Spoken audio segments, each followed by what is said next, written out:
माननीय सभापतीजी, एका अत्यंत संवेदनशील विषयाला मी या ठिकाणी सभागृहाचं लक्ष वेधू इच्छितो।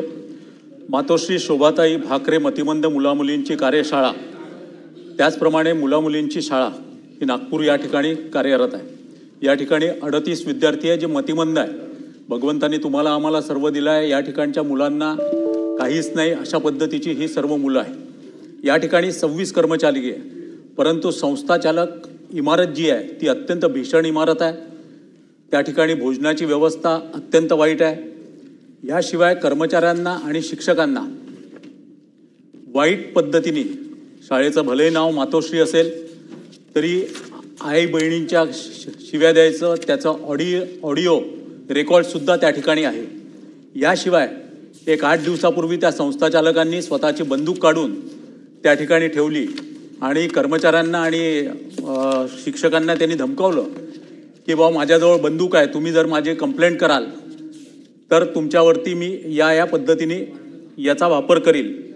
हे सर्व असताना दुर्दैव असं आहे की नागपूरच्या झेडपी सीईओनी त्याचा स्वयंमूल्यांकनाचा अहवाल पहिल्यांदा 17 फरवरीला केला।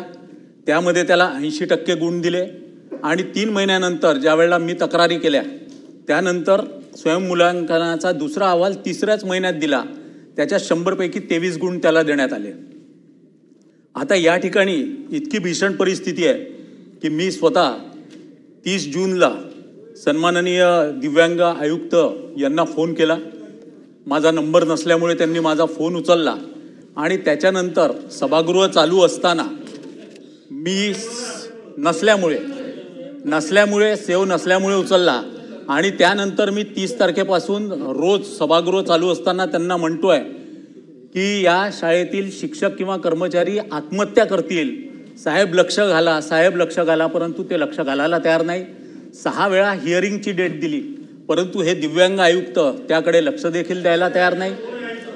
हे कोणीतरी पुरी म्हणून आहे, प्रवीण पुरी म्हणून आहे, यांचा ॲटिट्यूड इतका भयानक आहे की या शाळेतलं कोणी ना कोणी केव्हा ना केव्हा निश्चितपणे कोणी सुसाईड करेल अशी परिस्थिती त्या ठिकाणी आलेली आहे। मी माननीय सभापतीजी आपल्यामार्फत मी 4 प्रश्न तुम्ही प्रिसाइज विचारू इच्छितो की या मतिमंद शाळेवर 3 वर्षांकरता आपण प्रशासक बसवणार आहोत का? त्याचप्रमाणे मुख्य कार्यकारी अधिकारी यांनी झेडपीचे नागपूरचे यांनी जी गडबड केलेली आहे की एकदा अहवालामध्ये गडबड 3ऱ्या महिन्यात त्यांच्यावरती ज्या गुणांची तफावत आहे त्याच्यावरती काही कारवाई आपण करणार आहे का? संस्थाचालकांनी अत्यंत उद्दामपणे कर्मचारी आणि शिक्षकांना दाखवलेला बंदुकीचा जो धाक आहे त्याच्यामुळे यांचा बंदुकीचा परवाना रद्द करून त्यावर फौजदारी गुन्हे दाखल करण्याचे आदेश महाराष्ट्र शासन देणार का? आणि अत्यंत संवेदनशील विषयाला असंवेदनतेने हाताळणाऱ्या दिव्यांग आयुक्तांवर सरकार कार्यवाही करणार का? माननीय मंत्री महोदय बसून बोलू नका, सतीचं मान बसा। मंत्री महोदय, सभापती महोदय, सन्माननीय सदस्य जोशी साहेबांनी उत्तर दिल्यानंतर तुमचे प्रश्न राहणारच नाहीत। मंत्री महोदय बोलतायत। जोशी साहेबांनी जे आज प्रश्न मांडला हा अतिशय गंभीर प्रश्न आहे। त्यांनी मला अधिवेशन काळामध्ये पण या विषयावर मला सूचित केलं होतं आणि त्या हिशोबाने 8 तारखेला आम्ही त्याची हिअरिंग घ्यायला लावली होती आयुक्ताला आणि त्या हिअरिंग घेतल्याप्रमाणे आम्ही त्याच्यामध्ये ऑलरेडी त्यांनी जे त्याच्यावर प्रशासक नेमणार का तर आम्ही आजच म्हणजे काल ती फाईल आमच्याकडे आली। लक्षवेधी तर रात्री लागली पण आम्ही रात्रीच त्याच्यावर सही केली होती आणि तिकडे प्रशासक ऑलरेडी नेमला आहे। आम्ही तिकडे एक मिनिट ऐकून घ्या, पूर्ण उत्तर होऊन जाऊ द्या। कसं आहे, उत्तर पूर्ण होऊ द्या तुमच्या प्रत्येक ह्याला। ऑलरेडी आपण GR काढून आज तिकडे 6 महिन्याकरता प्रशासक नेमलेला आहे। त्यांची मागणी आहे 3 महिन्याकरता पण 3 वर्षाकरता। तर मी आपल्याला सांगतो कसं आहे, आपल्याला एक जर आपण असं डायरेक्ट नेमला तर त्याच्यात त्या चालकाला कोर्टात जाऊन स्टे मिळेल। आपल्याला 6 महिन्यात एकदा हिअरिंग घेऊन दोन्ही यांना बोलवून त्याच्यामध्ये हे करावं लागेल आणि त्याच्यानंतर जर त्याच्यात नाही झालं तर आपण नक्कीच 3 वर्षाकरता जी मागणी सन्माननीय सदस्यांनी केलेली आहे ते नक्कीच करू.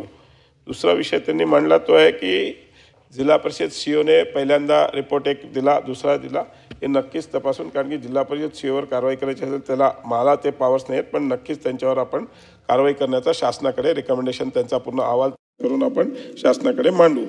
तिसरा विषय आपण जो मांडला तो आहे की जे बंदूक दाखवली तर ते आता प्रशासकनं नेमला आहे, त्याला आपण तपासणी करून जर त्या म्हणजे संस्था चालकांनी केला असेल तर त्याच्यावर FIR त्याच्यावर गुन्हा दाखल करून त्याचा तो शस्त्र परवाना रद्द करण्याची आपण मागणी करू.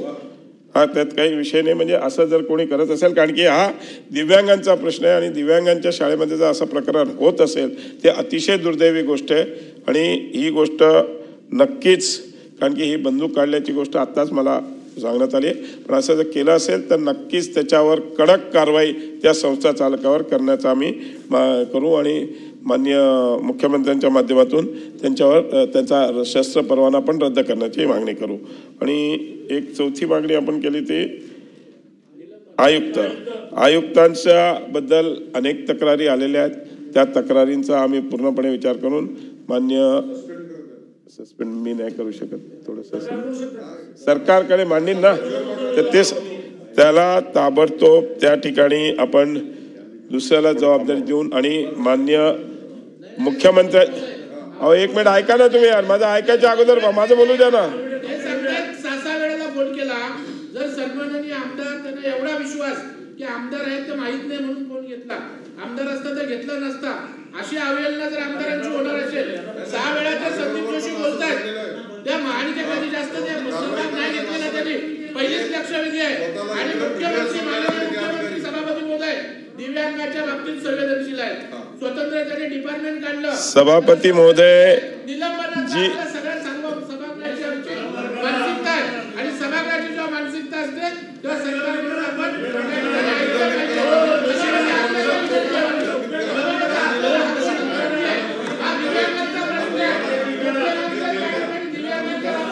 सभापती महोदय मी मान्य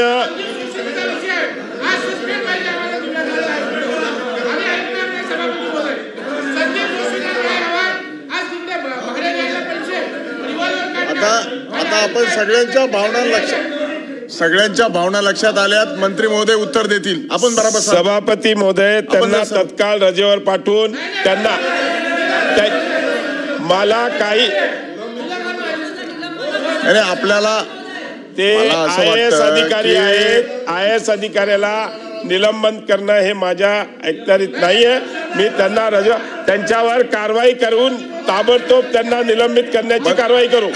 मंत्री महोदय, सदनाच्या आणि दोन्ही बाजूच्या भावना अतिशय तीव्र आहेत आणि संदीप जोशींनी जे कथन केलं त्याच्यामध्ये वस्तुस्थिती आपण मान्य केली. आजच आपण प्रशासक नेमलेला आहे, त्यामुळं त्यांना आपण जे म्हटलं त्याच्यातही तथ्य आहे.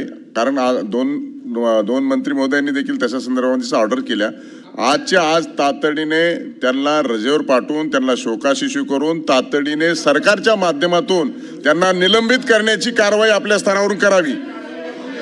निलंबित करायची कारवाई आपल्या स्तरावरून करावी. आज त्यांना रजेवर पाठवा. मी आपल्याला ते एक मिनिट ना, मला एक मिनिट साहेब, सभापतींनी सांगितलं. सभापती महोदय मी आपल्याला सांगितल्याप्रमाणे मला त्यांना निलंबित करायचे असेल तर प्रोसेस फॉलोअप करावं लागेल. ते सांगितलं प्रोसेस करा.